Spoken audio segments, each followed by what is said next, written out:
Hey my mates, hope you had a good weekend. Let me know please how you played. Right, so you can see from those videos from practice that the movement in the backswing was way better. Way better. Okay, but obviously not used to it. So you're used to going so then you kind of have to go there and try and sort of half time it to get away with it. Now you were so much better there, okay? So when you get up, you're going to thin. So you thinned a lot of it. Okay, so don't worry too much about that. That's part of the progression.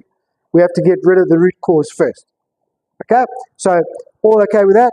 And then obviously we can see, especially as you get into the longer clubs, okay, that trigger is definitely a problem. Okay, starting to do that again, changing the shoulder plane. But if you look very closely, as you take it away, the more pronounced the trigger, the more the face shuts as you take it away, which obviously makes it very, very difficult to trust the rotation, okay, to finish the circle, okay, which obviously means if we're not going to control that body rotation, very hard to control our height, and then very hard to control our strike. Okay, so it all works together, right? Okay, so we're going to go back and do some of that trigger work. Okay, work was tricky for us, but worked really, really well, okay, after a couple of weeks. So let's just go straight into that from the warm-up, right? So I would also start with your feet together, and then as you build length up, you can go a little bit wider, okay? So not too far back, maybe like a foot, okay? Because actually this club's got to elevate quite quickly. So if you put it too far back and drag the club back, you're actually going to affect your height control. Okay, so start with feet together, just less than a foot on the target line. Okay, and the first round is with a stop. Okay, now remember, when you're moving that away, maybe you can turn the shoulder a little bit, but basically, okay, it's just hands and arms. You stay as still as possible. No weight shift, no height change, no lateral change, nothing. Okay. So first round with a stop. Very, very still. Knock it away. Stop. Finish. And hit it. Okay.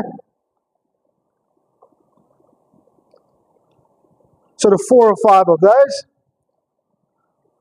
And then keeping the feet together without a stop, but still feeling like only club here up until here, then it's body and weight shift. Okay, still feet together, no stop this time. Club first, coil it up and go. Okay, then go back on the second round to stopping. Okay, go a little bit wider now, maybe club head and a half. Okay, very, very still. Knock the ball away, stop, finish the swing, and hit. Okay, and then last round, still narrow stance. Okay, no stop, but very, very still in that takeaway. No changing of angles, no changing of face. Okay, very still. Club head first, finish the swing. Okay, so that's your progression through. Okay, if you got time and whatever, I would do at least 2 full rounds of that. So like 5, 5, 5, 5, like 1 round. Okay, take a little break and then do a whole another round again. I think that's more important for us right now. Okay. Right, then, into the swing work. Now try and feel the same stuff.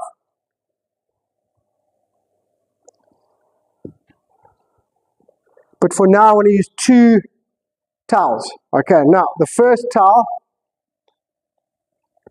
is 2 club heads behind the ball you're hitting. Okay.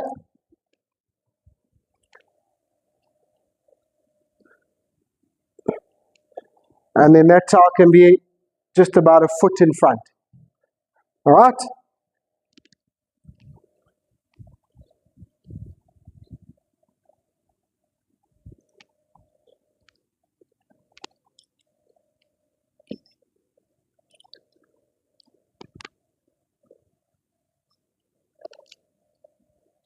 Okay, now, keeping still and keeping your height, okay?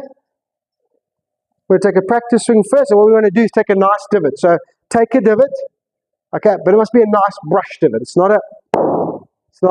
a trap or a punch or a chunk or, okay. Just allow the club to gently brush the grass, okay. Obviously concentrating very much on the takeaway and the height control, but just allow this club to bounce. Just nick that towel. Okay, there we go. So that's the low point I'm after, right? Okay, so it's not this. Okay, it's none of that. It's allowing, when the club starts on the ground. So it's just within the turn and the weight shift and the release, just allowing that bottom of that club just to slide through the ground. Okay, so once you can do it without disturbing any tiles, then you can set up to the golf ball. Okay, off you go. Okay, and I nicked that tile a little bit, so therefore my low point was a little bit too far forward. Okay, I am quite shallow, so I might need a little bit more than a foot, because that didn't feel terrible, but okay.